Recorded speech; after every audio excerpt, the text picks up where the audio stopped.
Bien, profesor Escudero, profesor Vallejo, queridos profesores y profesoras, estudiantes, muy buenos días. Bienvenidos a esta casa, a la Facultad de Derecho de Albacete, a esta que es vuestra casa. Muy buenos días. En este salón de actos va a tener lugar una conferencia o una charla o coloquio con don José Antonio Escudero López, bajo el título La Real Academia de Legislación y Jurisprudencia y el mundo del derecho. Es para mí un honor representar a la Facultad de Derecho como decano y contar con la presencia de tan ilustre compañero. Como saben, la Universidad de Castilla-La Mancha, de la mano de nuestro rector, Miguel Ángel Collado, pues ha iniciado un ciclo de conferencias, ¿no?, con los responsables de las Reales Academias. La semana pasada creo que fue en Ciudad Real, con letras, y esta semana es el turno de Derecho. Y aquí estamos. Hoy nos congratulamos con la presencia de José Antonio Escudero, el responsable de la Real Academia Española de Legislación y Jurisprudencia. Y estoy muy ilusionado pues porque hace 30 años, esta facultad tiene 30 años, un grupo de jóvenes empezábamos a estudiar Derecho, y en aquel momento en la disciplina de Historia del Derecho pues contábamos con un manual bajo la docencia de San Segundo, del profesor San Segundo, el curso de Historia del Derecho Penal, de Historia del Derecho. Ese curso de Historia del Derecho, pues yo creo que, a lo mejor no en aquel momento, pero sí con el paso del tiempo permite tener perspectiva, ¿no?, y considerar que ese manual fue y es un manual esencial en la formación de los juristas, pues porque nos da un bagaje de conocimientos con las competencias necesarias pues para luego poder enfrentarnos al resto de disciplinas jurídicas. La historia del derecho pues da esas competencias, esos conocimientos, coherencia interna a todo el sistema jurídico y no contemplarlo como algo, ¿no?, como un conjunto de disposiciones, ¿no?, están íntimamente ligadas a un contexto social, económico, político.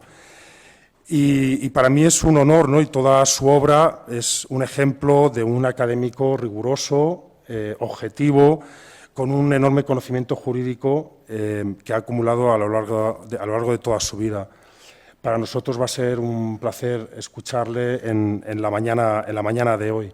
Y para presentarle, pues está aquí el profesor Vallejo, cuando quieras. Muchas gracias. Un minuto me pide el profesor Escudero.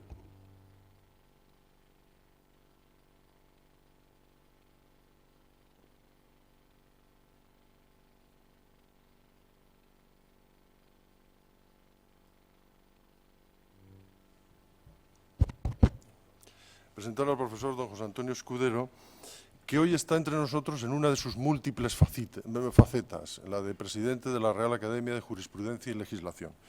Muy difícil por su currículum vitae, que es inmenso. Es tan extenso porque ha investigado, estudiado y hecho casi todo en esta vida, y ese casi todo lo ha hecho muy bien, lo cual es lo más meritorio, lo más difícil.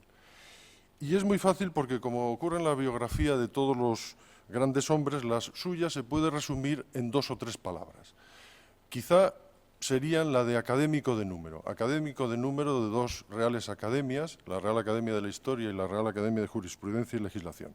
Es decir, que para un jurista y para un historiador, en esa doble bifaz personalidad que tenemos los historiadores del derecho, pues es alguien que ha ingresado en ese Olimpo de sabios, ¿no? Y una tarea muy difícil asimismo porque yo soy discípulo del profesor Feliciano Barrios, que hoy está aquí entre nosotros, catedrático en la Facultad de Ciencias Jurídicas y Sociales de Toledo y secretario de la Real Academia de la Historia. Por lo tanto, soy discípulo del profesor Escudero por 2 líneas, ¿no?, directamente de él y también indirectamente por la vía del profesor Barrios. Pero bien, esta relación de discipulazgo, ya digo desde este momento que no va a aumentar el número ni incluir ningún adjetivo calificativo meliorativo. Voy a ser lo más aséptico posible y les voy a dar datos. Júzguenlo ustedes cuál es la biografía del profesor Escudero. Ante todo, en un plano cotidiano, como nuestro decano ha recordado ahora, Para los estudiantes de Derecho de toda España, el profesor Escudero es el autor de ese manual, el curso de fuentes y instituciones político-administrativas, que viene editando y actualizando desde el año 1985. Es el fruto de una labor de cátedra y del paso por sucesivas cátedras en España, porque el profesor Escudero ha sido catedrático en las universidades del País Vasco, de Extremadura, de Alcalá de Henares, en la Complutense de Madrid y finalmente en la UNED, en la Universidad Nacional de Educación a Distancia, de la que ha sido también profesor emérito. Desde el punto de vista de la investigación científica, podemos decir que el profesor Escudero, junto con su maestro, Alfonso García Gallo, que fue catedrático en la Universidad Complutense, y con el profesor Francisco Tomás y Valiente, como ustedes saben, presidente del Tribunal Constitucional, asesinado por los terroristas en 1996 en su despacho de la Autónoma de Madrid, constituyen la tríada de historiadores juristas más importantes desde la Guerra Civil Española, es decir, en los últimos 75, casi diríamos en el último siglo. Y estos años, este siglo, es el más fructuoso para la ciencia de la historia del derecho. Bien, el profesor Escudero es aragonés, natural de Barbastro, en la provincia de Huesca, y siendo un políglota, como, en fin, versado en las lenguas europeas de la cultura, francés, alemán, inglés, italiano, de formación universitaria esencialmente germana y vocacionalmente británica, sus obras constituyen un reflejo de su vocación, una vocación universalista y un talante liberal. Es imposible dar cuenta, y además él no quiere, y hay que respetar la voluntad de los maestros, toda su bibliografía, pero yo solo quiero destacar algunas de sus obras. Comenzando por los 4 tomos de los secretarios de Estado y del despacho. Su tesis doctoral, una tesis muy exigente, leída en 1965 y publicada en 1969, que fue el fruto de toda una peregrinación académica, intelectual e investigadora por las más prestigiosas universidades e institutos universitarios de Europa, por Viena, Bonn, Londres, París, Bruselas, Gotinga, Estocolmo, etcétera, etcétera, etcétera. Bien, esta obra fue galardonada con el Premio Menéndez Pelayo del CSIC, del Consejo Superior de Investigaciones Científicas, y ese mismo año además galardonada con el primero de sus premios nacionales de historia, en 1969, el primero de los 3 que posee. Tras doctorarse en Derecho por la Universidad Complutense con premio extraordinario, amplió sus estudios en las universidades de Colonia y de Bonn y en el Departamento de Derecho de la London School of Economics and Political Science, y de esta última estancia, en la London School, nacería en 1965 su amplia panorámica pionera sobre la historiografía general del derecho inglés, que después fue traducida al francés por la Universidad Canadiense de Laval. Durante el curso académico de 1971-1972, tras haber obtenido una beca de la Fundación Ford, fue invitado a los Estados Unidos de América y durante un año recorrió como profesor invitado para conocer el régimen pedagógico, docente y administrativo de las universidades norteamericanas, pues toda una serie de centros universitarios. Berkeley y Stanford en California, la Universidad de Madison en Wisconsin, la Universidad Metodista del Sur en Dallas, en el estado de Texas, la Universidad de Puerto Rico y finalmente, claro, la Universidad de Harvard, ¿no? La prestigiosa Universidad de Harvard en Cambridge, estado de Massachusetts. Como investigador, el profesor Escudero ha centrado su investigación, su labor investigadora durante más de 50 años, preferentemente en 3 tipos de cuestiones. La metodología jurídica, histórico-jurídica, el estudio de la Inquisición española, es decir, el estudio de la intolerancia y los derechos humanos en última instancia, y el estudio de las instituciones de gobierno de la Administración Central de la Monarquía de España de los siglos XVI a XVIII. Y en este último ámbito de la historia administrativa española, sus estudios se vieron coronados por esos 3 premios nacionales de historia al que aludía antes. Esto es una proeza, como ustedes pueden fácilmente imaginar, pues una proeza, si me permiten la broma, digna de incluirse en el libro Guinness de los récords, ¿no? En el año 1969, el primer premio, al que ya he hecho referencia con los secretarios de Estado y del despacho, 10 años después, en 1979, con otros 2 gruesos volúmenes sobre los orígenes del Consejo de Ministros en España, y finalmente en el año 2009, coordinando y dirigiendo una obra colectiva en 3 tomos sobre el rey, la historia de la monarquía. Es decir, casi podríamos decir que el Premio Nacional de Historia tan prestigioso pues es un premio que periódicamente gana el profesor Escudero, ¿no? También son numerosísimas las corporaciones y las sociedades académicas a las que pertenece. No es posible citar todas, pero destacaré unas pocas. Es doctor honoris causa por las universidades Miguel Hernández de Elche, Messina en Italia, CEU San Pablo de Madrid. Académico de número, como he dicho, de la Real Academia de la Historia desde el año 2000 y de la Real Academia de Jurisprudencia desde el año 1991, y en la que ha sido elegido presidente en el mes de enero, si no estoy equivocado, en el mes de enero de este mismo año, 2015. También pertenece a la Academia Aragonesa de Jurisprudencia y Legislación, con sede en Zaragoza. Es profesor honorario de la Universidad Nacional Mayor de San Marcos de Lima y fue elegido miembro del Buró de la Asociación Internacional de Historia del Derecho y de las Instituciones en 1990 y siendo reelegido sucesivamente en Montreal en 1995 y en Oslo en el año 2000, etc. Además del autoritas, utilizando estos dos términos del derecho público romano, ¿no? Autoritas como saber socialmente reconocido, el profesor Escudero también ha ejercido la potestas, es decir, el poder socialmente reconocido, es decir, no solo es un hombre de reflexión, sino que también es un hombre de acción académica y también de acción política. Como en esta segunda vertiente de la acción, de la actividad, dentro de la actividad académica podríamos señalar que fue decano de la Universidad del País Vasco, en la Facultad de Derecho de San Sebastián, director del Colegio Universitario Domingo de Soto de Segovia, dependiente de la Universidad Complutense de Madrid.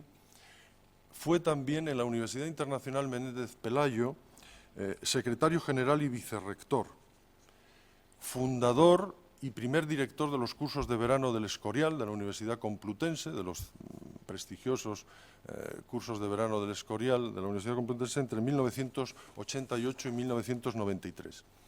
Fundador y director del Instituto de la Inquisición, adscrito sucesivamente a la Universidad Complutense y a la Universidad Nacional de Educación a Distancia, y actualmente, transformado en Instituto de Historia de la Intolerancia, está adscrito a la Real Academia de Jurisprudencia y Legislación. Como fundador y como director de este instituto, ha organizado nada menos que 5 congresos internacionales, con lo difícil que es organizar un congreso, para los que lo hayan organizado me entenderán bien, 5 congresos internacionales sobre la Inquisición desde la época de la transición política española, donde se pudo empezar a abordar este tema con objetividad y ecuanimidad científicas, ¿no? En 1976, 1982, 86, 87 y en el 2004, auspiciado por la Sociedad Estatal de Conmemoraciones Culturales. Además, fundó y edita este instituto la revista de la Inquisición, la Intolerancia y los Derechos Humanos ininterrumpidamente desde el año 1991.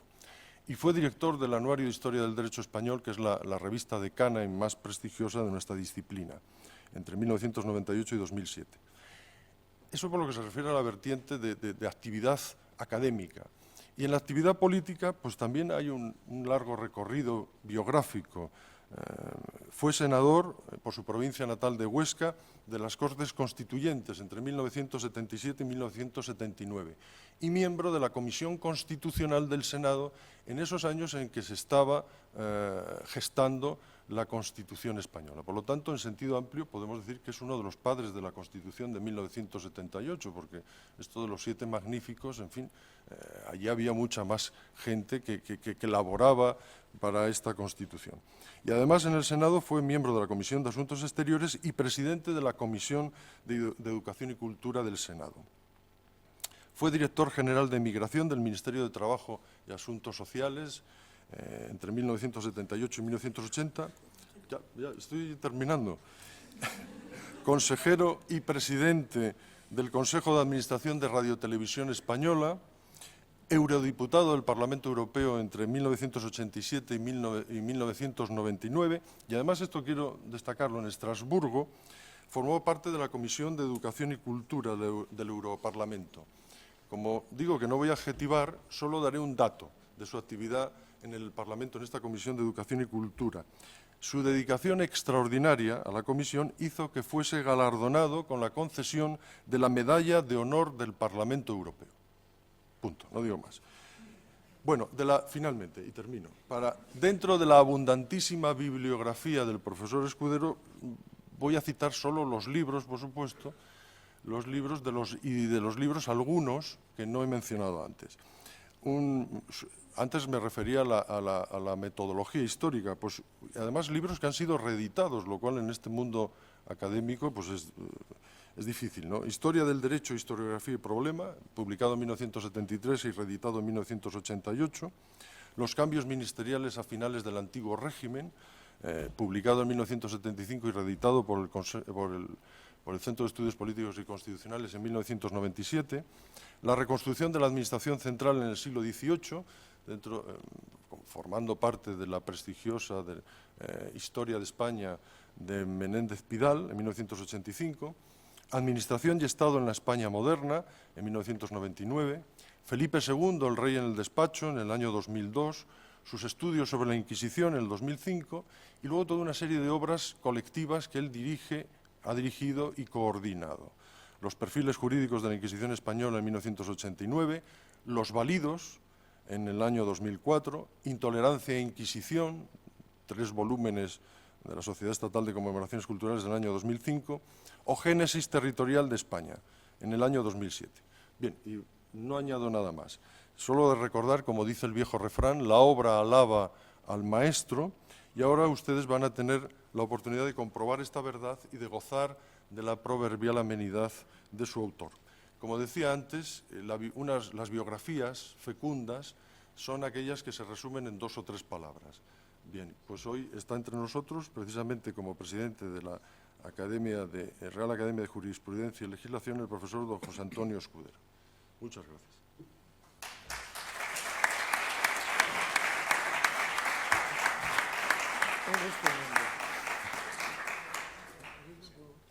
Muchas gracias, profesor Vallejo. Impresionante el currículum del ponente de esta mañana. Adelante, tiene la palabra el profesor Escudero. Bueno, pues muchas gracias. Realmente no sé por dónde empezar, pero empezaré por el señor rector. Dar las gracias al rector por su invitación a venir a esta universidad y felicitarle por la iniciativa original que ha tenido, que ha sido pues el invitar a directores y presidentes de reales academias a acudir a las facultades respectivas a hablar cada uno de su propia academia. Como este mundo de las academias, del que yo luego pues también haré algún elogio, pero tiene también pues una faceta pues administrativa y cansada y en ocasiones un poco aburrida, pues el que a uno le saquen a pasear pues es muy agradable. Entonces, el que el señor rector nos haya sacado a unos y a otros, a cada uno de su academia, y nos haya traído a sitios, y sobre todo, en mi caso, a Albacete o a una facultad de esta Universidad de Castilla-La Mancha, a la que yo le tengo pues un especial cariño, porque discípulos míos y colaboradores pues están por sus distintas facultades enseñando historia del derecho. Por consiguiente, pueden ustedes imaginar que para mí, de alguna manera, pues venir aquí es ir a casa, porque veo pues todo caras conocidas y profesores amigos, y luego la satisfacción pues de conocerles, de conocer a profesores, a colegas que están aquí y por supuesto también a los alumnos. Yo, después de esta presentación del profesor Vallejo, a la que simplemente aparte de que es una presentación, como pueden ustedes ver, pues muy cariñosa, pero a la que yo le calificaría también de como desmesurada, porque yo soy un modesto profesor universitario que he ido por unos sitios y otros y que estoy aquí hoy, ¿no? Pero lo que se trata, y para entrar ya en tema, y muchas gracias, José María, por tu cariño y por tus palabras, lo que se trata es, al parecer, de que demos cuenta cada uno de nuestra propia academia. Entonces, yo más que conferencia, esto lo entiendo como una charla, o si quieren ustedes, una charlita, en la que yo les voy a contar algo de lo que son las academias y de lo que es la Academia de Jurisprudencia y Legislación, y si luego pues alguien tiene interés pues en preguntar algo, pues yo trataré de responderles. Yo he hecho aquí una especie de guión, he seleccionado una serie de temas para hacer esto lo más entretenido posible, que comenzarían con el origen de la institución que nos ocupa. Es decir, ustedes saben que hasta el siglo XVIII hay una enseñanza vinculada en exclusivo a las universidades, una enseñanza que de ordinario es una enseñanza muy teórica, muy sujeta también a patrones escolásticos, muy poco renovada. Entonces, ese gran fenómeno cultural que aparece en el siglo XVIII, que es la Ilustración, de alguna manera supone una denuncia a una enseñanza muy normalizada, en la que se aprenden las mismas cosas de la misma manera, con poca iniciativa.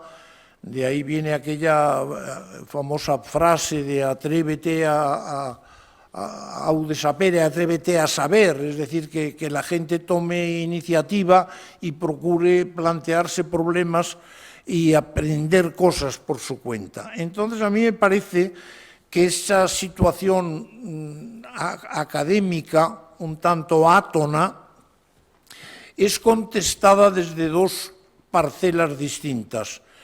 Por una parte, desde las academias, desde la aparición de las reales academias, y por otra parte, la aparición de las llamadas sociedades económicas de amigos del país.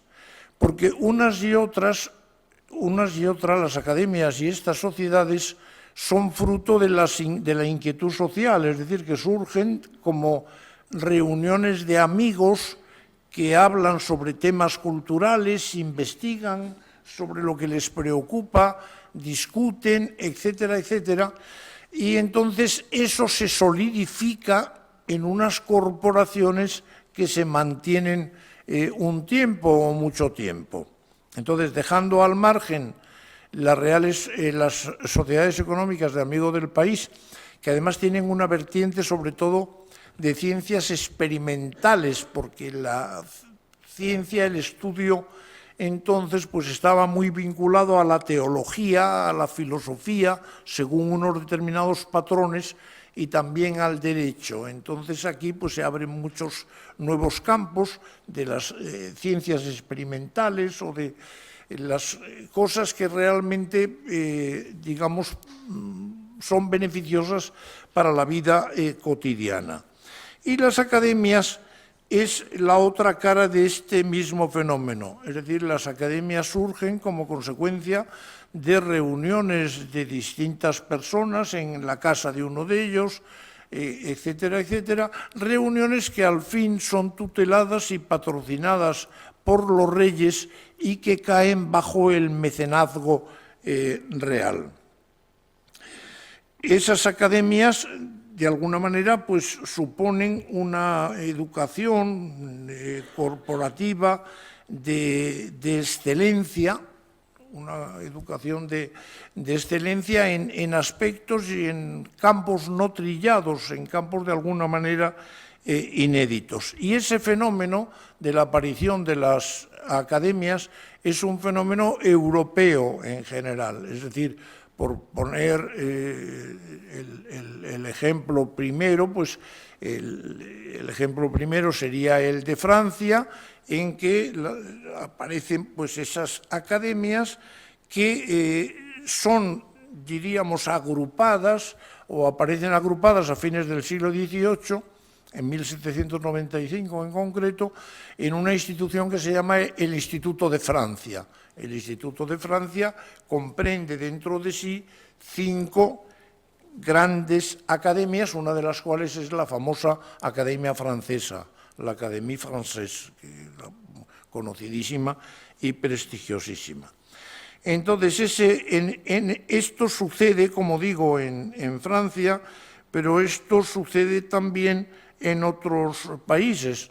Sucede en Alemania, donde aparecen distintas academias, con la peculiaridad de que en Alemania las academias, por una parte, no están todas en la capital, como sucedía en Francia con París, sino que las academias alemanas están dispersas en distintas ciudades, en las ciudades más grandes, como puede ser Berlín o Múnich o Hamburgo, pero también en ciudades más pequeñas, como Mainz, Maguncia o Göttingen, Gotinga, etcétera, ¿no? Entonces, y además, así como las academias francesas, pues son academias de ciencias y letras, cada una de una temática concreta, las academias alemanas son academias interdisciplinares, es decir, que en cualquiera de estas academias que he mencionado, pues se estudia o se discute tanto sobre ciencias como sobre letras, o sea, de carácter interdisciplinar. En España surgen también las academias en el siglo XVIII. Hay unas academias que son las que tienen como cabeza a una persona calificada de director, como es el caso de la Real Academia Española, de la Real Academia de Bellas Artes y de la Real Academia de la Historia, y luego otras academias posteriores, también del siglo XVIII, como es el caso de la de Jurisprudencia, y luego posteriores, que cuajarán de alguna manera en 8 academias supremas, para entendernos. Las 8 academias que en el año 1937, ya en una fecha muy reciente, fueron agrupadas a imitación de ese Instituto de Francia que yo he mencionado, fueron agrupadas en otra institución llamada el Instituto de España. El Instituto de España, que fue una sugerencia de Dors, bueno, hablando en una facultad de Derecho, no de Álvaro Dors, el romanista, sino de su padre, Eugenio Dors, don Eugenio Dors, tuvo la ocurrencia de imitar el fenómeno francés y agrupar en un instituto, el Instituto de España, pues estas reales academias. Y ese Instituto de España, por consiguiente, agrupa las 8 academias principales, que no voy a intentar enumerarlas por si me dejo alguna, pero bueno, son las 3 que he mencionado de la Academia de Letras, la Academia de la Lengua, la Real Academia Española, la Academia de la Historia, la Academia de Bellas Artes, luego la Academia de Jurisprudencia y la Real Academia de Ciencias Morales y Políticas, luego la Real Academia de Ciencias Exactas, Físicas y Naturales, la Real Academia de Medicina y la Real Academia de Farmacia. Me parece que he dicho las 8. Bueno.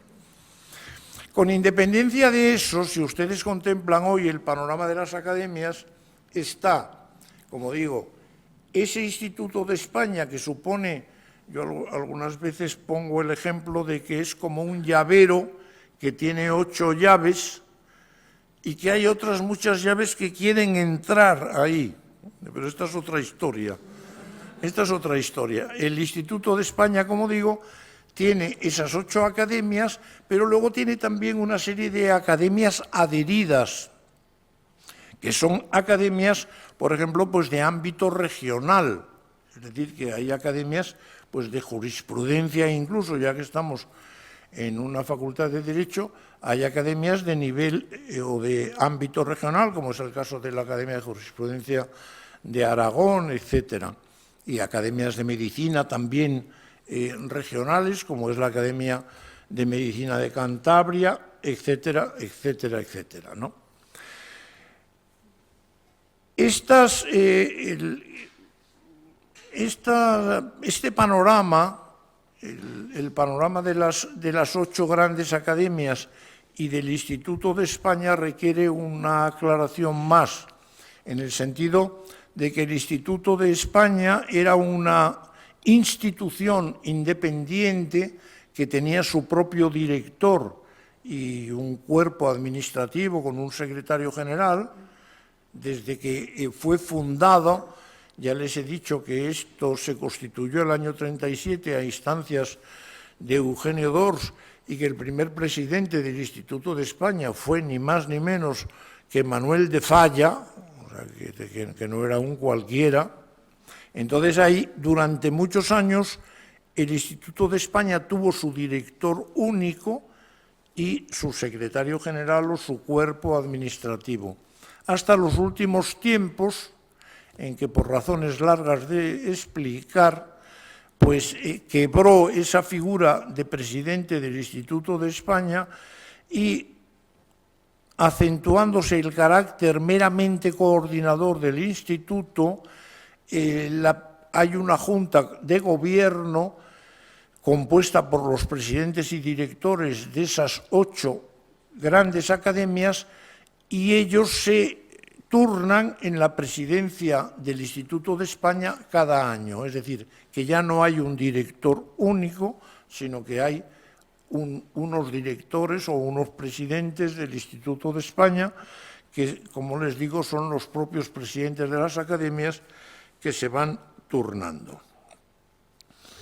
En cuanto a la naturaleza jurídica, este es un tema también pues, muy discutido, la naturaleza jurídica de las reales academias. Bueno, simplemente una pincelada, porque hay sectores académicos que se niegan a ser considerados, digamos, instituciones de derecho público. ¿Por qué? Pues porque el celo de algunas academias por mantener su autonomía les hace recelar de cualquier vinculación a la administración. Pero, en fin, a mí me parece indudable que las academias son, como dicen los estatutos de la Academia de Jurisprudencia o los estatutos de la Academia de Farmacia, son corporaciones de derecho público. Son corporaciones de derecho público, lo que pasa que no forman parte de la administración pública. Ahora bien, apunto aquí un tema que podría dar de sí charlas y debates y tal. Ahora bien, las academias, de hecho, aunque sean autónomas y tengan su independencia, claro, reciben una financiación del Estado a través en concreto del Ministerio de Educación, lo cual, se quiera o no se quiera, le supone pues una cierta dependencia, pues que es ni más ni menos que la dependencia económica. Pero, en fin, en el fondo la dialéctica hoy día del mundo de las academias pues va entre los que acentúan el carácter privado de las academias, como les digo, recordando sus orígenes, etcétera, etcétera, y los que acentúan el carácter público. De todas maneras, en cuanto a la autonomía o a la propia también naturaleza jurídica de las academias, hay que decir que tanto en sus orígenes como luego en su historia, las academias han sido protegidas siempre por el poder real. Lo fueron en Francia en sus orígenes, lo fueron en Alemania también, hasta que en estos países pues desaparecieron las monarquías y ahora mismo las academias en Francia pues están bajo la protección del presidente de la República. y las academias en España, a partir de la Constitución del 78, están bajo el alto patronazgo de Su Majestad el Rey. El alto patronazgo de Su Majestad el Rey. ¿Qué quiere decir eso? Bueno, yo estaba modestamente en esa comisión, como ha recordado el profesor Vallejo, cuando un senador... De paso voy a decir una cosa entre paréntesis, voy a decir una cosa que no toca, pero la voy a decir. Ya que se ha hablado de estos, me parece que tú has dicho magníficos, ¿no? En la historia de la Constitución si ustedes estudian historia constitucional, pues naturalmente siempre revisan lo que se discutió en el Congreso, en las sesiones plenarias de la Constitución respectiva, de la que fuera, a mediados del 19 o cuando fuera, ¿no? Bueno, entonces, la Constitución del 78 ha quedado encapsulada y referida a ese grupo de personalidades que fueron nombrados, 8 o 9 personas, sin duda relevantes y que realizaron un gran papel, pero ellas o esa institución ha dejado en una injusta penumbra tanto a la Comisión Constitucional del Congreso como a la Comisión Constitucional del Senado. En una injusta penumbra, porque tanto en el Congreso como en el Senado, y se me apuran especialmente en el Senado, la Comisión Constitucional desarrolló una importantísima labor. No olviden ustedes que fue en la Comisión Constitucional del Senado cuando se alzó la única voz que hubo en la discusión de la Constitución del 78 en contra de que la sucesión a la corona fuera una sucesión siempre por vía masculina. Y entonces allí hubo un señor que se llamaba Villararregui que dijo que no estaba de acuerdo y hubo una enmienda a eso que fue votada y naturalmente derrotada. Vamos, digo naturalmente porque entonces el clima no era ese, ¿no? Entonces, en la propia Comisión Constitucional del Senado sucedió un fenómeno que fue que un señor, que era un senador catalán, presentó una enmienda a la totalidad de la Constitución proponiendo una constitución de una república confederal. Ese era un senador llamado Luis Xirinach y eso se presentó en el Senado y se debatió en el Senado. Como alternativa a la Constitución que se preparaba. Y finalmente, y perdonen el inciso, pero finalmente en el propio Senado, cuando se habló de la monarquía y se trató este tema de las Reales Academias, pues hubo un senador que luego fue académico de la historia, que fue el que propuso la fórmula de que las academias quedaran bajo el alto patronazgo de Su Majestad el Rey. Entonces, esta es una cuestión, digamos, tal como está, esa es la situación. Sin embargo, esto tampoco dice mucho. ¿Y por qué no dice mucho? Porque desde el punto, yo siempre he pensado que esa vinculación a la monarquía hubiera sido perfecta si se hubiera situado, digamos, la financiación de las academias dentro del capítulo económico en los presupuestos de la Casa Real. Pero eso no es así, porque las academias reciben su financiación a través del Ministerio, en concreto del Ministerio de Educación. Bueno, pues toda esta historieta tiene que ver con la situación actual de, como les digo, de esas 8 academias en el seno de ese Instituto de España y luego la existencia de múltiples academias adheridas que figuran, digamos, pues también en los aledaños del propio Instituto de España.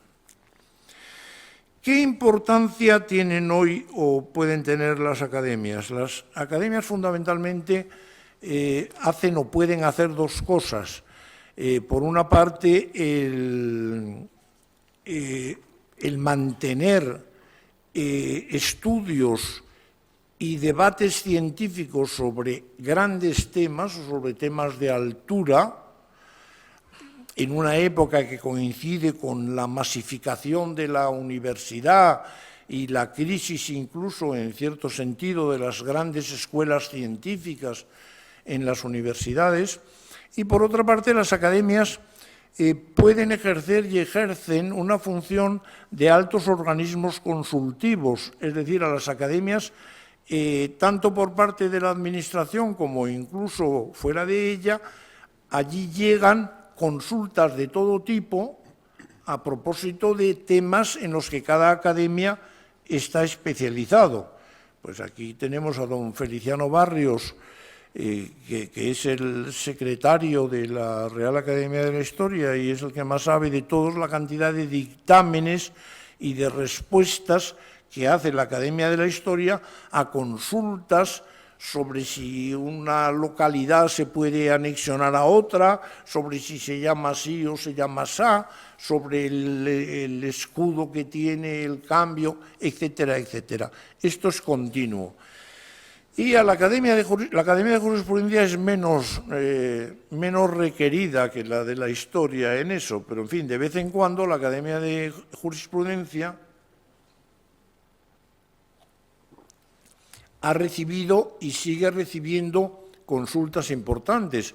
Históricamente, en el siglo XIX, la Academia de Jurisprudencia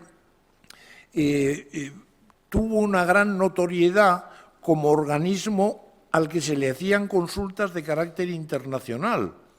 Es decir, una consulta que llevó muchos años de estudio y tal de Argentina, luego otra de Colombia sobre la situación con Panamá, también los límites, cuestiones de límites territoriales entre unos países y otros, etcétera, etcétera. Y eso ha ido decayendo, pero recientemente yo tuve oportunidad de participar en eso, pues la última consulta que ha habido en la Academia de Jurisprudencia por parte de la ciudad autónoma de Ceuta, pues era una consulta a propósito del estatus jurídico de la ciudad de Ceuta. E incluso también, suena un poco llamativo, pero de lo que se llamaba en la pregunta la españolidad de Ceuta, es decir, que ante las pretensiones de Marruecos, etcétera, etcétera, bueno, pues estos señores solicitaban a una alta corporación un dictamen de las razones por las que Ceuta pues había sido siempre España, es decir, eso era una cosa histórica, pero luego también, claro, había una parte muy importante de derecho internacional y ese dictamen en concreto pues lo hicimos entre un internacionalista y yo mismo.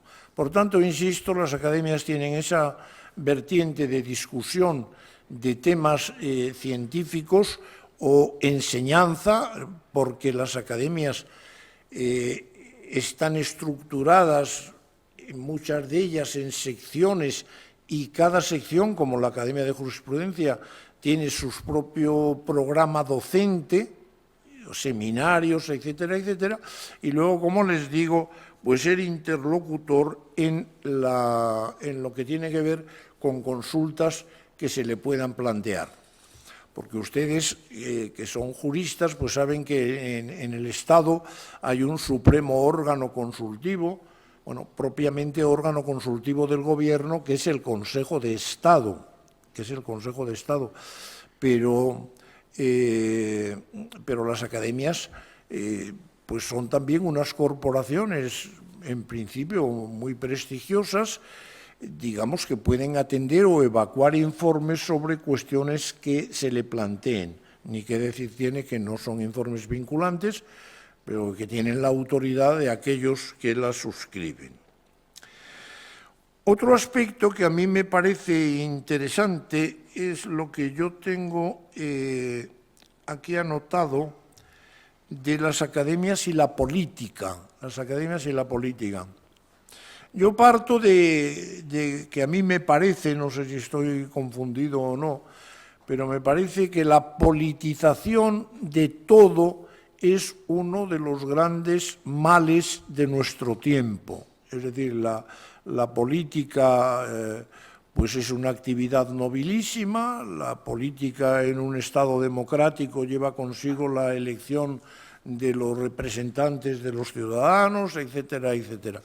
Pero se cumple un viejo adagio latino que dice corruptio optimi pessima, es decir, que la corrupción de lo mejor es lo peor.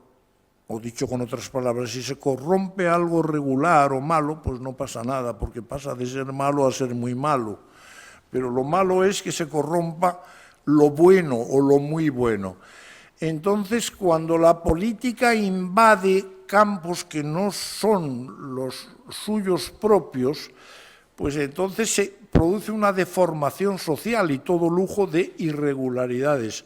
Piensen ustedes, por ejemplo, en el hecho de la penetración de la política en profesiones como la judicatura, en profesiones en las cuales la independencia judicial es un presupuesto absolutamente básico y, sin embargo, esa impregnación de toda la sociedad por la política pues nos lleva a hablar de jueces progresistas, de jueces de no sé qué, y luego jueces propuestos por los partidos políticos, etcétera, etcétera. En ese sentido, me parece a mí que las academias son unas instituciones ejemplares, porque son uno de los pocos, por no decir el único, organismos de la vida social que están en un ámbito exento de la política. Es decir, nadie entra en una academia a propuesta de ningún partido político.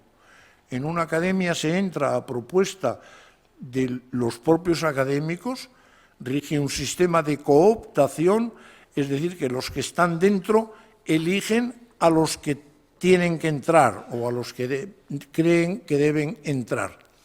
Y por consiguiente, yo que llevo ya pues bastantes añitos en las dos academias en las que estoy, yo nunca he visto que haya habido, como digo, pues una cosa que se diga que alguien ha entrado por presiones políticas. Naturalmente, los académicos que eligen a los que eligen tienen sus propias convicciones, pero no hay ninguna actuación ni ninguna presencia de los partidos políticos. Y en ese sentido, a mí me parece que las academias en eso son ejemplares. Y luego también en el hecho de que su mecánica es una mecánica estrictamente democrática. Es decir, que en las academias todo se ventila a través de votaciones y además de unas votaciones especiales que son las votaciones de verdad, porque esas son las de verdad, que son las votaciones secretas.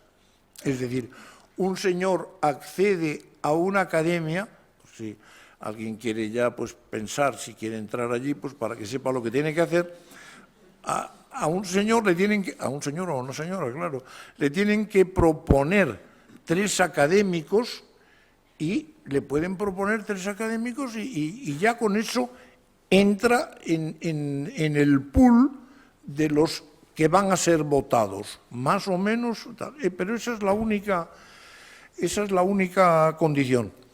Entonces, la votación de acceso o de ingreso en la academia es una votación secreta. Es una votación secreta, absolutamente secreta. Y no solo eso, sino que una vez dentro de la academia, la votación de los miembros de la Junta de Gobierno, de los que dirigen la academia en sus distintas instancias, eso se ventila también por una votación que es también, o por una serie de votaciones que son votaciones secretas. En suma, que en las academias están aquellos que han sido elegidos y las academias son dirigidas por los que han sido elegidos también, cosa que me parece importante. El ingreso ya les he dicho cómo es, y luego en lo que tiene que ver pues, con la vida interna de las academias, en una academia y en la de jurisprudencia y legislación también, hay normalmente 3 tipos de académicos. Los académicos de número, que son los que, digamos, el cuerpo de académicos estables al más alto nivel, más o menos un número que oscila entre 30 a 40 académicos. Luego los académicos correspondientes, que son pues personalidades de la vida científica o jurídica, etcétera, que han sido elegidos y que se incorporan a la academia en esa condición. Y finalmente académicos honorarios. Académicos honorarios, normalmente esto suele aplicarse para la incorporación a la academia de gente extranjera, es decir, con especiales méritos, pues se le nombra académico honorario. En la Academia de Jurisprudencia eso se ha desbordado y ya se ha producido algunos nombramientos de académicos honorarios a españoles. Pero, en fin, este es un poco, grosso modo, el panorama.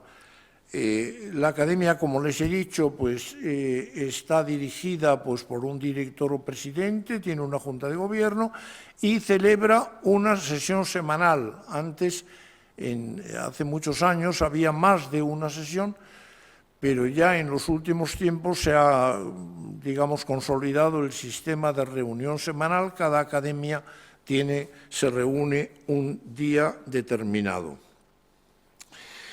En lo que respecta, echando un momento la mirada atrás a la historia, yo ya les decía al principio que las academias surgieron como consecuencia de la inquietud social de amigos, pues de lo que podríamos llamar las tertulias, una tertulia de gente que se discute a hablar sobre un tema científico o que le inquieta especialmente. Y, de hecho, la Academia de Jurisprudencia y Legislación, los orígenes se sitúan hacia 1730, cuando una serie de gentes en Madrid se reunían en casa de un abogado llamado José Antonio Torremocha para discutir de temas jurídicos.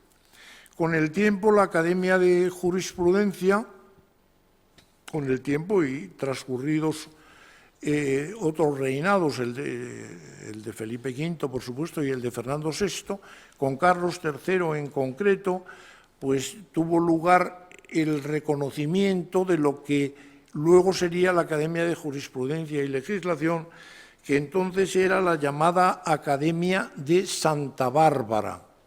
Es decir, que, grosso modo, en la historia de la Academia de Jurisprudencia y Legislación tendríamos el primer período de reuniones informales de los amigos estos que se reunían para charlar de cosas jurídicas, el segundo período en que la Academia queda constituida y aparece como Academia de Santa Bárbara, y ya el tercer período de la Academia Matritense de Jurisprudencia y Legislación.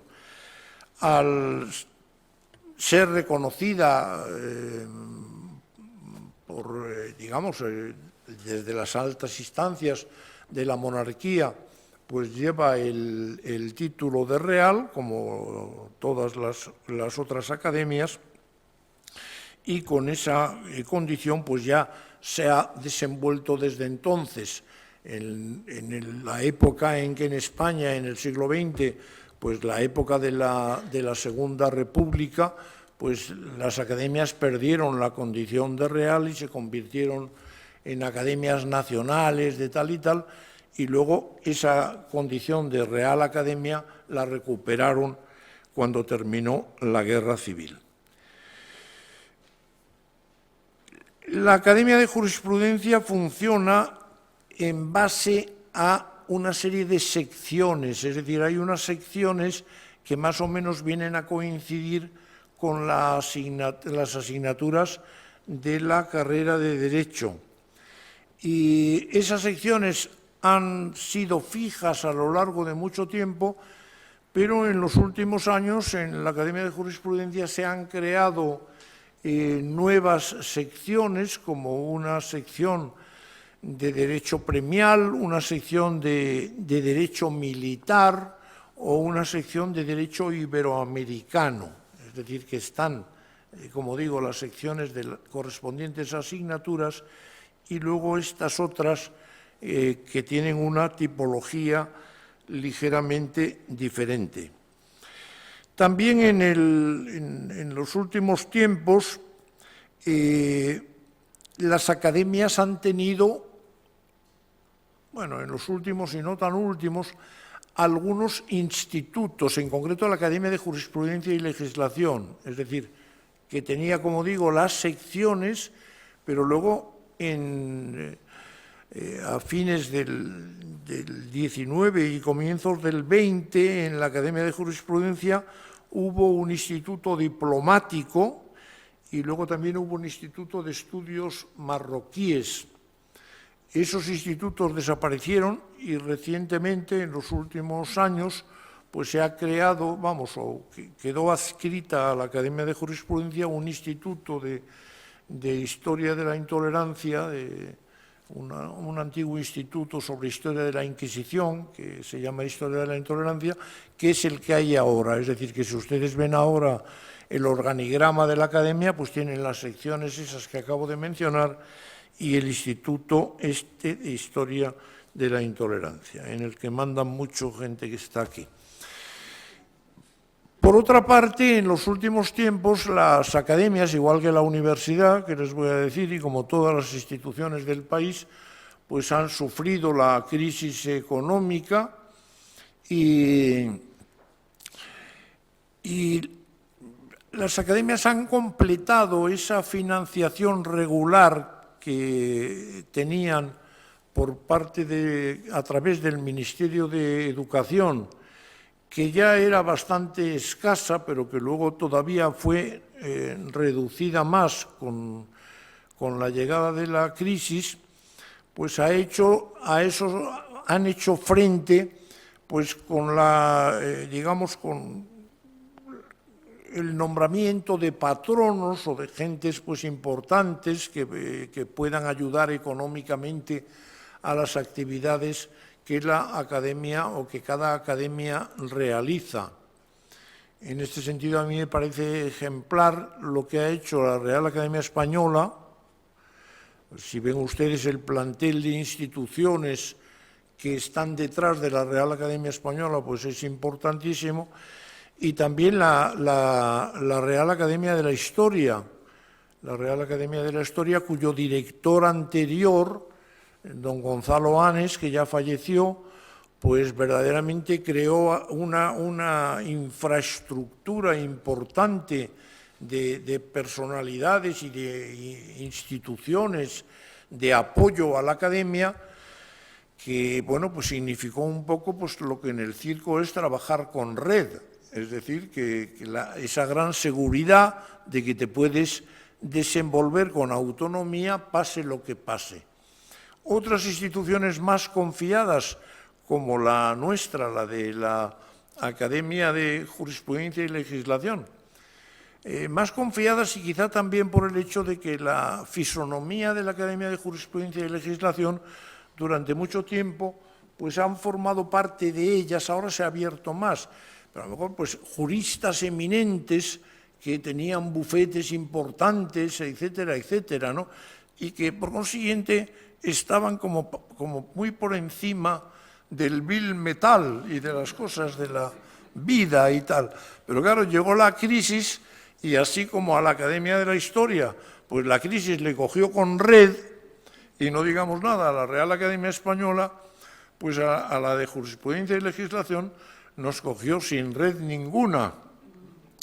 Y llegamos incluso pues a una situación verdaderamente desesperada, que se ha remediado con la creación de una fundación pro Real Academia que se montó a instancias de un académico llamado Luis Cazorla, que en eso pues ha hecho verdaderamente una gran labor, y a base de coordinar en esa fundación pro Real Academia de Jurisprudencia y Legislación pues una serie de entidades y de grandes bufetes de Madrid y de toda España, ¿no?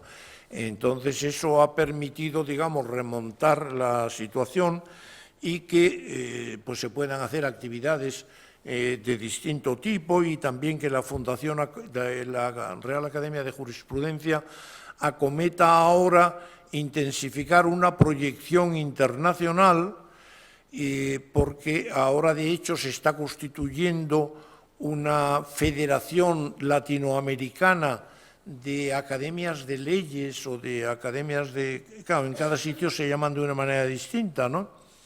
Y entonces, pues, la Academia de Jurisprudencia y Legislación de España, pues yo creo que ha recuperado ahí un cierto protagonismo. Y para terminar, pues decir dos cosas en cuanto a las actividades de la Academia. La Academia de Jurisprudencia y Legislación, a través de sus secciones, tiene una actividad científica sostenida, pues el seminario de civil Federico de Castro, el seminario tal, el otro seminario, etcétera, etcétera. Y celebra de vez en cuando unos actos solemnes. En las academias hay el acto solemne por excelencia, es el acto de recepción de los nuevos académicos.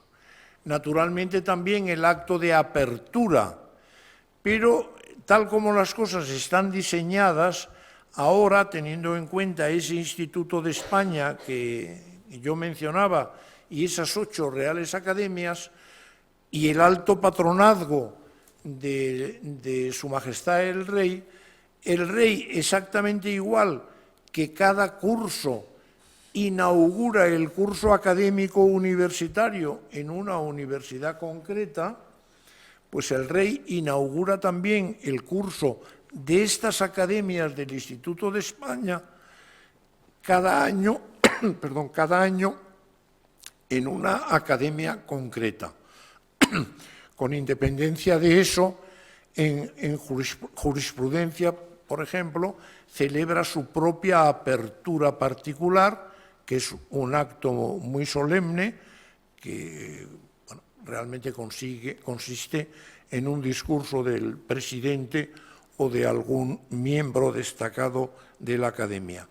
Y, como les digo, los actos solemnes normales son los actos de ingreso de los académicos, que tienen un patrón muy claro, es decir, un patrón muy claro que consiste en que el que ingresa lee su discurso sobre una determinada materia, discurso que, por cierto, ha tenido que ser presentado antes al Pleno y que ha caído en manos de una figura que suena mal hoy día, pero que existe en las academias y funciona muy bien, que es el censor. En las academias hay un censor, y el censor no es un señor que se avergüence y vaya con la vista baja y tal, sino un señor que mira de frente y tal, y que a veces tiene mucho poder, ¿no?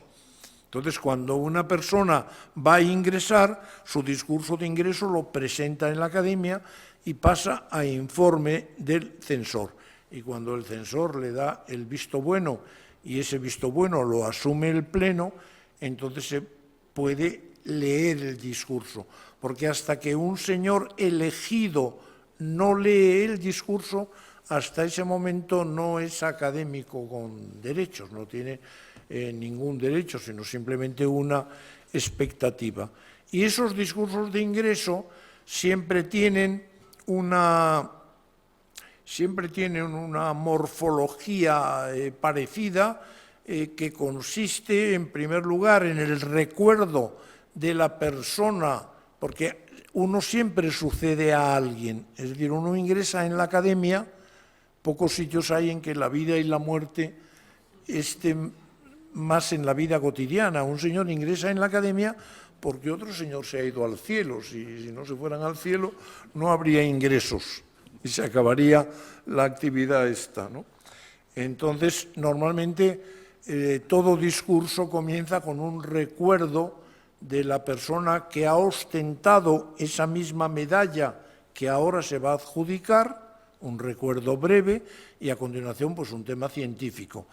Y ese discurso es contestado por otro académico designado por la academia pues que hace un comentario sobre él y a continuación pues a la persona elegida pues se le inviste y se le colocan los atributos de académico.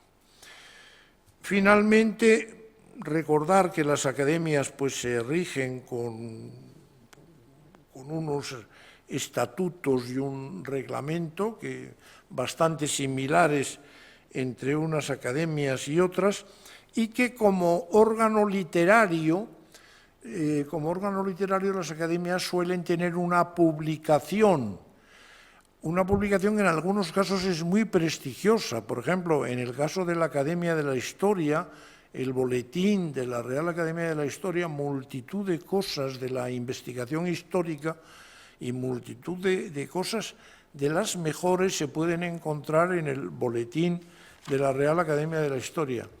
Y la Academia de Jurisprudencia y Legislación tuvo una revista durante muchísimos años que luego pues cambió el nombre y ahora se llama Anales, los Anales de la Academia, donde normalmente se publican las intervenciones de los académicos. Es decir, que cuando un académico interviene en ese turno semanal que hay, pues de ordinario, esa intervención luego es entregada al director de la revista para que figure en los anales de la Academia. De ahí que si ustedes, por ejemplo, siguen los anales de la Academia de Jurisprudencia y Legislación hacia atrás, pues se encuentran, claro, pues con intervenciones pues de los grandes maestros que allí han estado, que en muchas ocasiones han tenido pues un papel político importantísimo, y han presidentes de la Academia que eran presidentes del Consejo de Ministros o presidentes del Congreso de los Diputados, etcétera, etcétera. Y finalmente, ya concluyo del todo, recordarles que la Academia está abierta, por si quieren ustedes ir por allí. La Academia, por cierto, tiene una biblioteca excelente. Todas las academias, creo yo, tienen unas bibliotecas muy buenas. No digamos nada la biblioteca de la Academia de la Historia, pero en concreto, para quien esté interesado en historia jurídica del siglo XIX, sobre todo del XIX, la Academia de Jurisprudencia tiene una biblioteca absolutamente magnífica. Y claro, el siglo XIX jurídicamente, tengan ustedes en cuenta que es un siglo capital, porque en el siglo XIX se discuten las constituciones y se discuten los códigos. Entonces, para todo eso, la biblioteca de la Academia de Jurisprudencia es un sitio completamente básico. Y también tiene un archivo diferenciado, porque a veces la gente habla de archivo y se confunde con el archivo de lo que guardan allí los de secretaría y tal, ¿no? Hay en la Junta de Gobierno de la Academia de Jurisprudencia figura un director de la biblioteca, y luego el académico director del archivo. Y claro, pues también todos estos papeles del siglo XIX o del siglo XX pues son verdaderamente de un enorme valor. Y en fin, este es un poco el panorama general. Yo no sé si he conseguido darles a ustedes una visión panorámica, pero si quieren pasar a las clases prácticas, pues ya saben que tienen la Academia a su disposición. Está en una calle muy céntrica de Madrid que se llama Marqués de Cubas, junto a la plaza de las Cibeles, o sea, en un sitio enormemente céntrico. Y nada, si van por allí, pues se encontrarán en su casa. Pues muchas gracias a todos.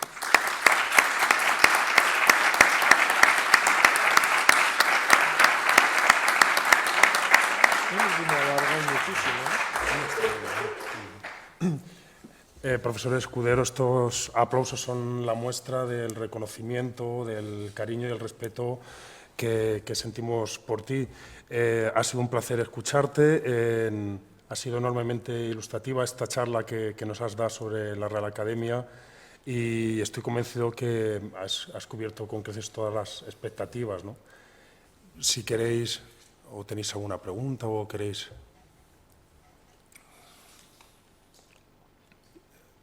Bueno, pues yo, como no hay ningún... Ah, sí, usted va a hacer una. Sé que la Real Academia de Legislación y Jurisprudencia en ocasiones ha emitido informes sobre reformas legislativas.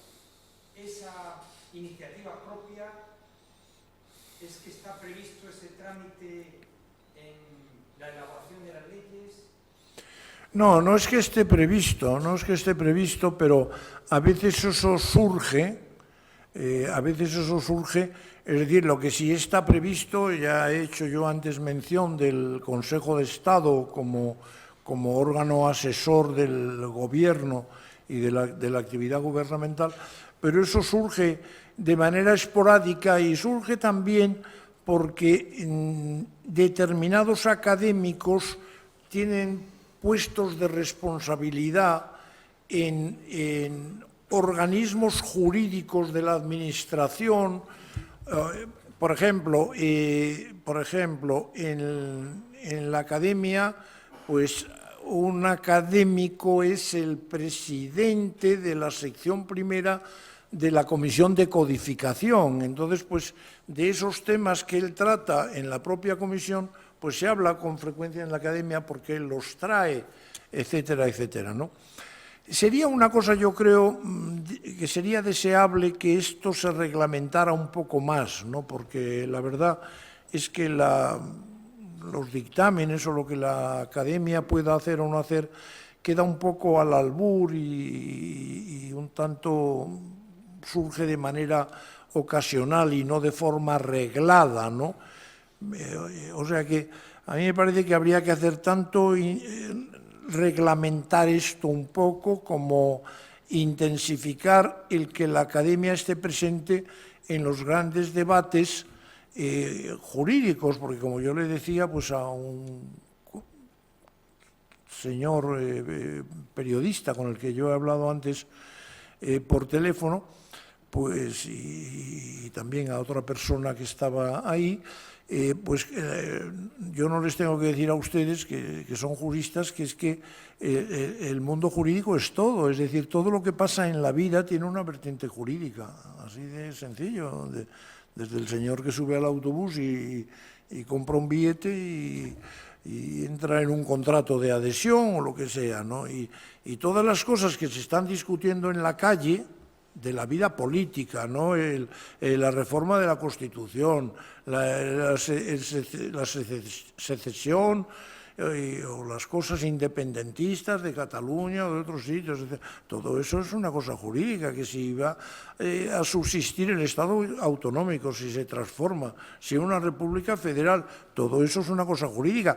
Y en el derecho privado, también, en el mundo privado, también todo es jurídico, pues no digamos nada el tema del aborto o el tema del matrimonio, etcétera, etcétera. Entonces, yo creo que nosotros, por hacer algo de autocrítica en la Academia de Jurisprudencia, hemos estado excesivamente encerrados y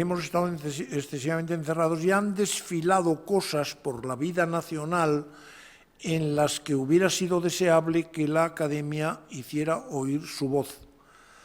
Eso no es fácil, porque claro, en la Academia, por lo que yo he dicho antes a propósito de la política, hay, como dicen los cursis, muchas sensibilidades, ¿no? O sea, hay muchas opiniones. Entonces no es fácil, por ejemplo, si se discute el matrimonio de los homosexuales o los requisitos del aborto, de no sé qué, no es fácil llegar a acuerdos, pero yo por lo menos creo que la Academia debiera hacerse oír, aunque fuera en los mínimos, en lo que los matemáticos llaman el denominador común. Yo creo, ya digo, que la Academia de Jurisprudencia, y lo verán ustedes, la Academia de Jurisprudencia no es una institución que esté en los periódicos de ordinario, ¿no? A lo mejor tampoco tiene que estar todos los días ahí, ¿no?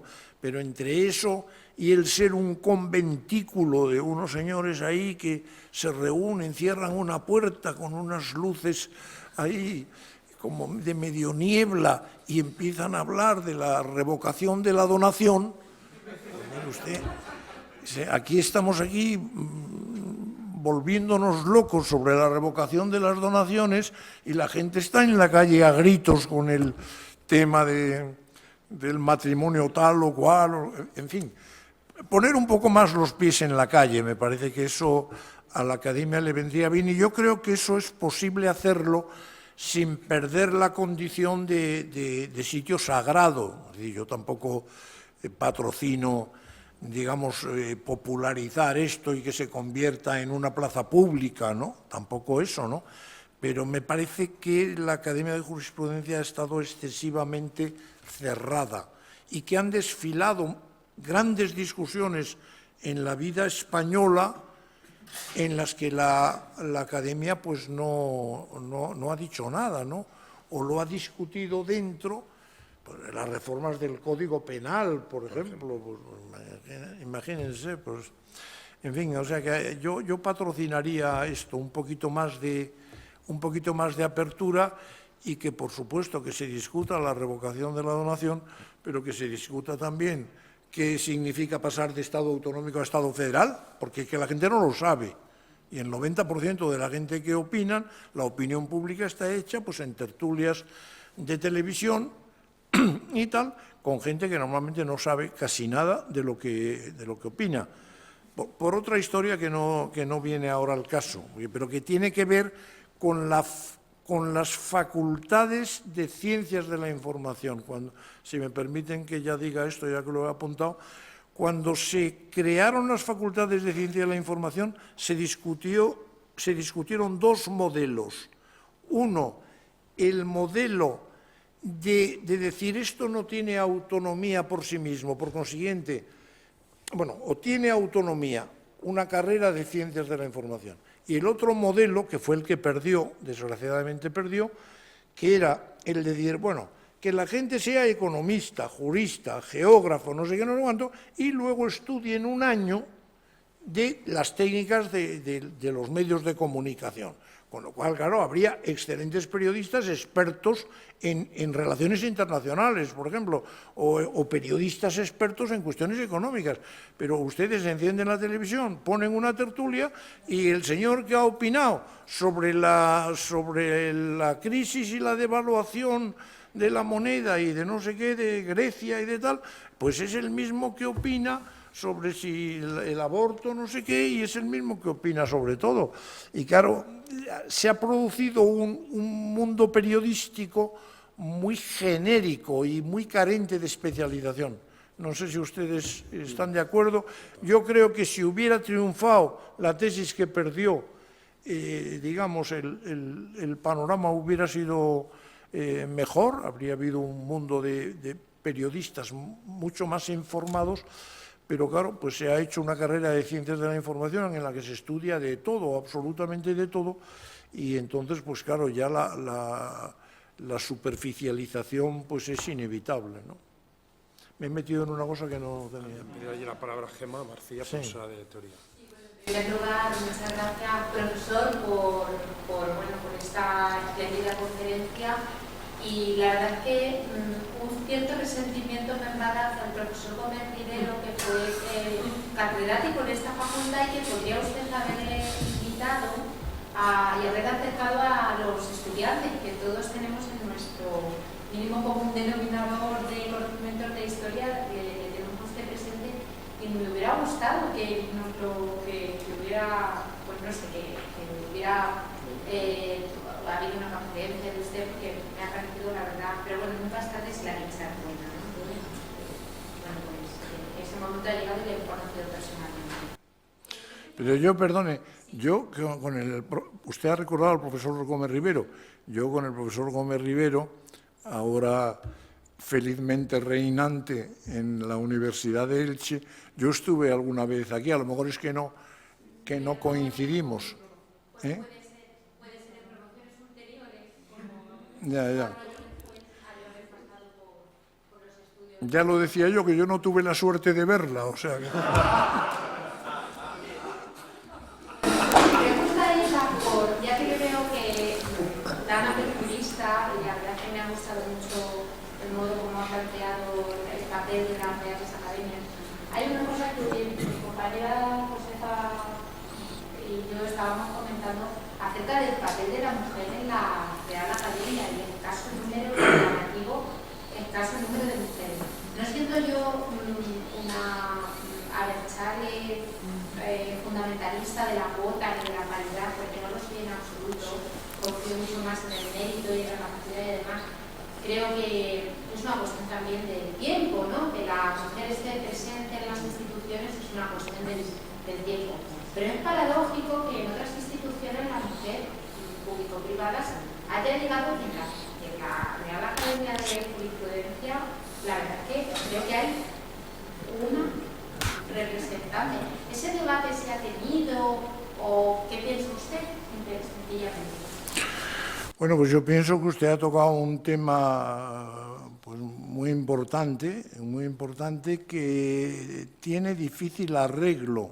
Vamos a ver, claro, las academias tradicionalmente, dada la preponderancia de los varones en el mundo universitario, porque claro, es que todo esto ha cambiado luego muy deprisa, pero las academias pues eran corporaciones pues, donde había unos señores y tal, ¿no? Entonces, ha habido un proceso en el que han sido, digamos, me parece, academias adelantadas, más sensibles a esto, a la necesidad de la presencia de la mujer, porque también, si no, pues es algo que no es muy real ni representativo, pero ha habido algunas academias, por ejemplo, la Real Academia Española, y luego la Real Academia de Farmacia. En la Real Academia de Farmacia hay bastantes mujeres y luego también, un poco más tarde, la Real Academia de la Historia. Hay que decir, porque en fin, yo es que no quería hacer esta confesión tan triste, ¿no? Pero en fin, me ha puesto usted ya ahí. Hay otras academias, por ejemplo, la Real Academia de Ciencias Morales y Políticas, me parece que hay 2 mujeres, y nosotros, los de la Academia de Jurisprudencia y Legislación, estamos a la cola porque hay una sola persona, que es una prestigiosa magistrada del Tribunal Constitucional que se llama Encarnación Roca, ¿no? ¿Por qué tiene difícil arreglo esto? Pues mire, tiene difícil arreglo esto pues por el insondable misterio de la libertad humana, aunque parezca que no. Porque si yo fuera presidente de un organismo que yo pudiera manejar quién entra, quién sale, pues tomaría medidas y diría, a partir de ahora, para equilibrar esto, yo que por supuesto abomino de cuotas, porque además incluso me parece que lo de las cuotas es hasta cierto punto vejatorio, pero bueno, yo podría decir, bueno, pues los siguientes 5 o 6 u 8, pues que vamos a ver que entren mujeres y que entonces esto pues se equilibre y tal. Pero claro, yo eso no lo puedo hacer, es decir, la entrada de cada persona depende de que sea propuesta y luego de una votación secreta, ¿no? Y de hecho, yo recuerdo, porque la incorporación de esta magistrada de Roca, la incorporación ha sido una incorporación relativamente reciente, entonces era presidente de la Academia don Landelino Lavilla, que clamaba allí en los plenos, ¿comprende? Porque, claro, a él le llamaban la atención, pues en el Instituto de España, donde fuera, pues le decían, oiga usted, pero ¿qué es esto que la Academia de Jurisprudencia no tiene ninguna mujer? ¿Pero cómo es posible? Pero claro, don Landelino no podía traer la mujer de casa y meterla allí.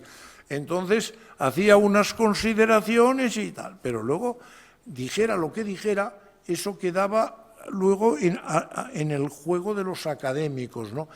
Yo creo que lo difícil es romper al principio, porque claro, en el momento que hay, por ejemplo, 6 o 7 mujeres u 8, pues ya uno se encuentra con que los proponentes, pues a lo mejor son 2 mujeres y un varón, o lo que sea, y ya entonces la propuesta de mujeres es más normal.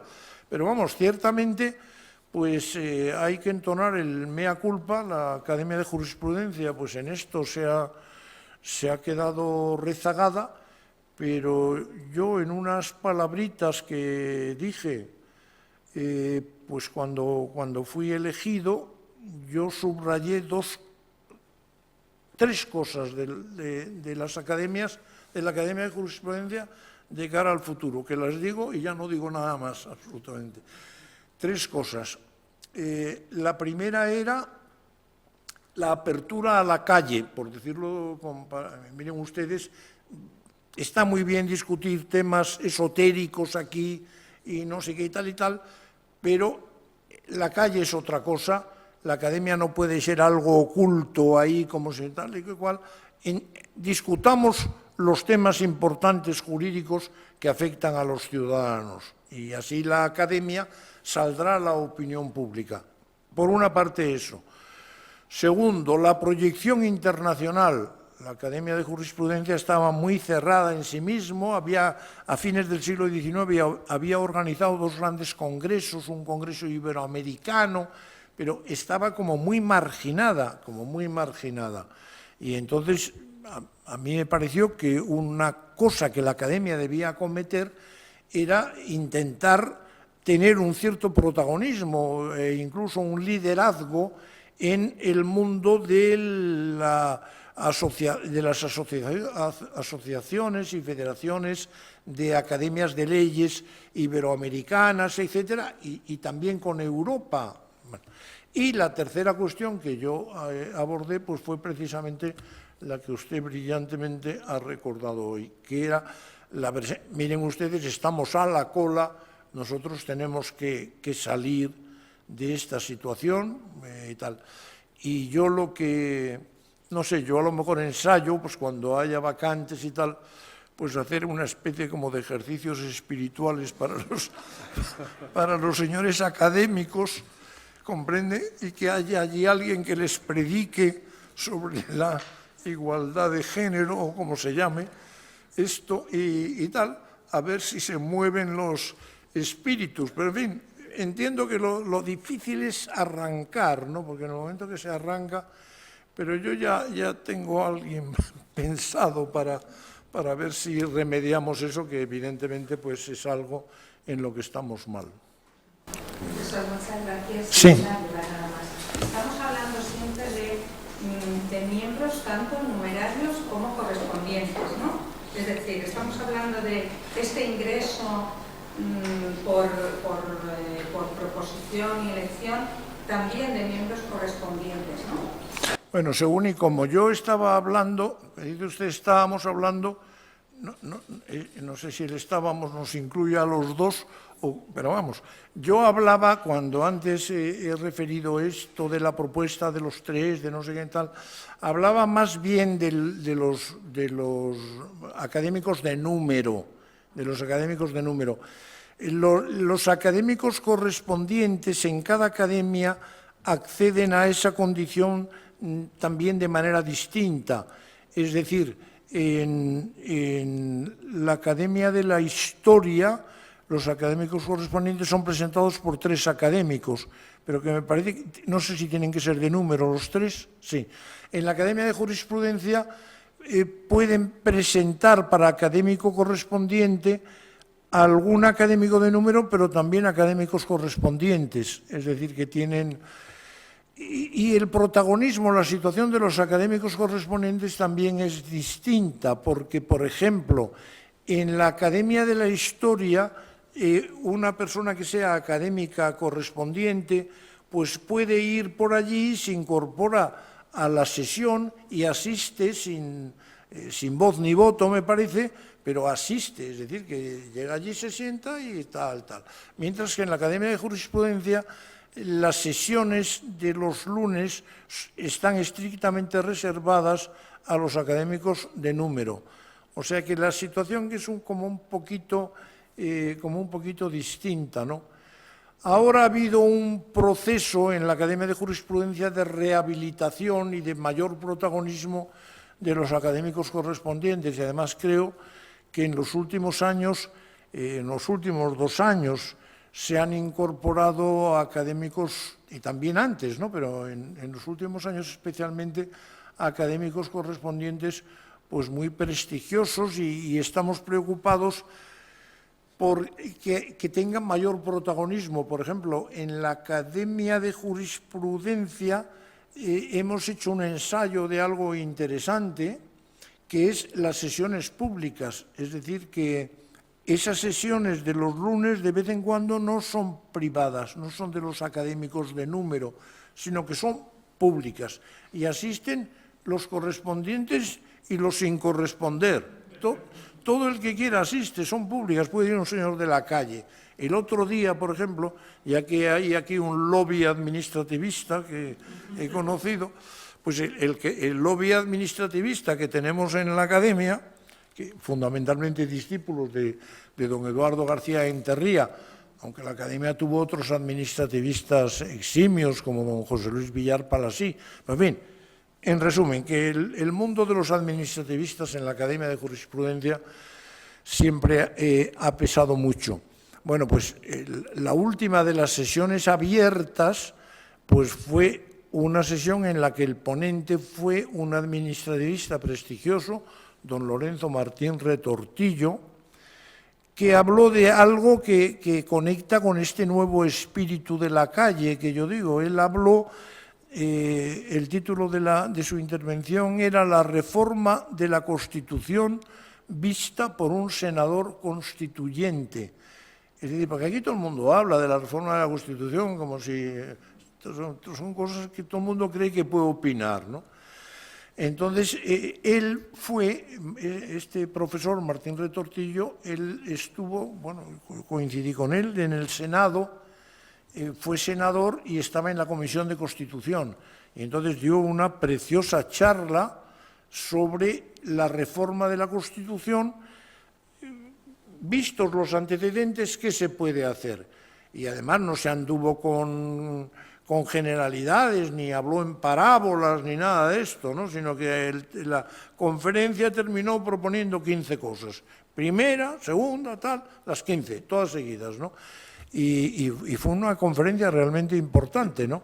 Es decir, que en ese sentido ahora la Academia de Jurisprudencia está más abierta por el hecho de celebrar algunas sesiones cada 2 o 3 meses. La sesión normal de los académicos se hace pública y participan, por supuesto, los correspondientes y también incluso quien quiera acudir. Brevemente, profesor Escudero, yo quisiera darle, en primer lugar, la bienvenida en mi propio nombre y también en el nombre del departamento al que represento, el Departamento de Ciencia Jurídica y Derecho Público, del que forma parte también una parte importante el área de Historia del Derecho de esta universidad.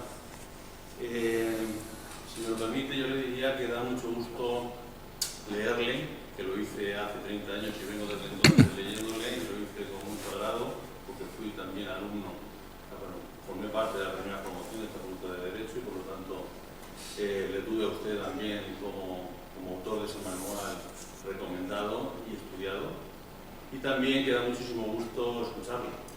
No lo había hecho hasta ahora y la verdad es que da gusto con esa serenidad con la que transmite también la ciencia del derecho, ¿no? Yo también, si me lo permite, pues le diría que me congratulo de oírle decir que la sociedad civil pues demanda que voces tan prestigiosas como la suya, como la de la Real Academia que usted preside, pues pongan un poco de certidumbre ante esta desolación, yo creo, que invade en estos días, ¿no?, a la sociedad civil. Está perdida entre tanto tertuliano. Esos temas de grandes debates, ¿no?, son grandes temas que acucian, en fin, yo creo que aturden.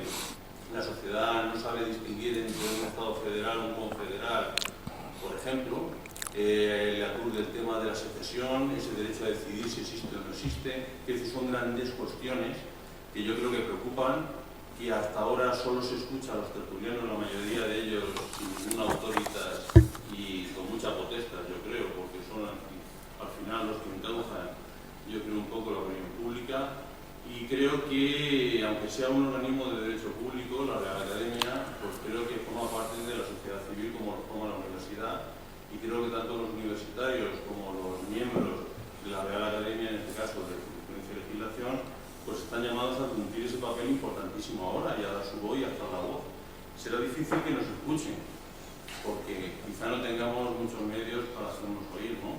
Pero yo creo que sí que reclama a la sociedad civil ese papel preponderante y que, en fin, ese amor por la búsqueda y la difusión de la verdad, que yo creo que es lo que falta, ¿no? Hay mucha opinión interesada, pero falta, creo yo, que la verdad impere, que esa búsqueda, sea cual sea la verdad al final, y que se transmita también a la opinión pública y cree esta por su propia conciencia, ¿no? Creo que ese es un papel que nos toca a todos, que creo que lo estamos desempeñando muy poco y que yo me congratula de verdad oírle y oír que la Real Academia que usted preside pues tiene por ambición o tiene por objetivo pues precisamente eso, no hacerse oír y transmitir la verdad, su verdad, ante la opinión pública. Nada más, muchísimas gracias. Bueno, pues muchísimas gracias a usted. Yo no tengo más respuesta que darle a usted las gracias por todo lo que ha dicho, por unas palabras tan generosas. Yo creo que realmente la Academia tiene un enorme potencial y que el problema es saberlo aprovechar, ¿no? Yo no, porque yo esté ahí, yo, si no lo dice usted nadie, yo me he colado en la Academia, ¿sabe usted? Usted sabe que en los cines la gente entraba con entrada, a veces había alguien que se colaba, ¿no? Pues yo tengo esa sensación de, a ver, yo soy aquí un señor que me he colado, ¿no?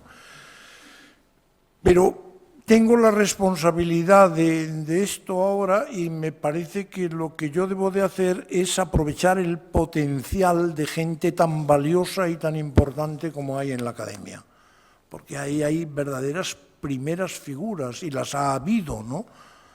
Claro, pues una academia en la que cuando yo entré, vamos, por no hablar de ahora, sino un poco del tiempo atrás, pues cuando yo entré, pues ahí estaba en Derecho Procesal don Leonardo Prieto Castro, Derecho Administrativo, pues yo ya he recordado, ahí estaba Enterría, estaba Villar Palasí, estaba López Rodó, etcétera, etcétera. Es decir, este tipo de... en Derecho Civil, Díez Picazo, estaba también Alba Alejo, que ha muerto y tal.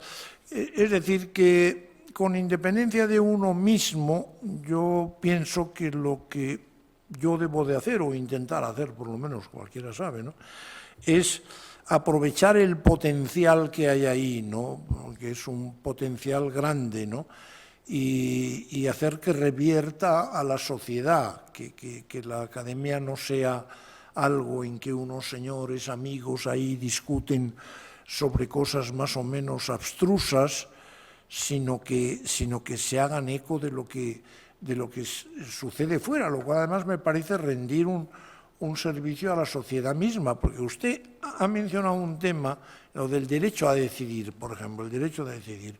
Usted habrá oído 1000 opiniones, porque cualquier señor que se asoma a la televisión o le ponen una cosa adelante para hablar, pontifica sobre el derecho a decidir y tal. Bueno, pues el derecho a decidir es una cosa profundísima, absolutamente, que tiene que ver con el concepto de soberanía, como usted sabe mejor que yo, etcétera, etcétera, etcétera. O sea que, en fin, vamos a ver qué hacemos con la ayuda de todos y vamos a ver si convertimos a nuestra academia pues en la punta de lanza, en la quilla del barco y llenamos esto un poco también, recordando los orígenes de la academia y de las academias, de ilustración, es decir, de que se hable de lo que se sabe, y que este es el gran tema, porque eso es lo que es bueno para la vida social. En fin, ya veremos a ver, Dios dirá. Muchas gracias. Bueno.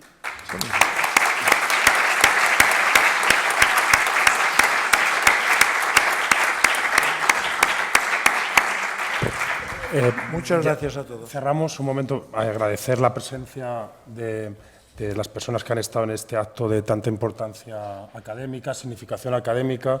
Agradecerte también en nombre del rector que hayas aceptado la invitación para estar en este ciclo de conferencias. Y lo decía al principio, esta es tu casa, es la casa de todos los juristas, las puertas abiertas y estamos encantados de tenerte cuando quieras. Muchísimas gracias. Muchas gracias.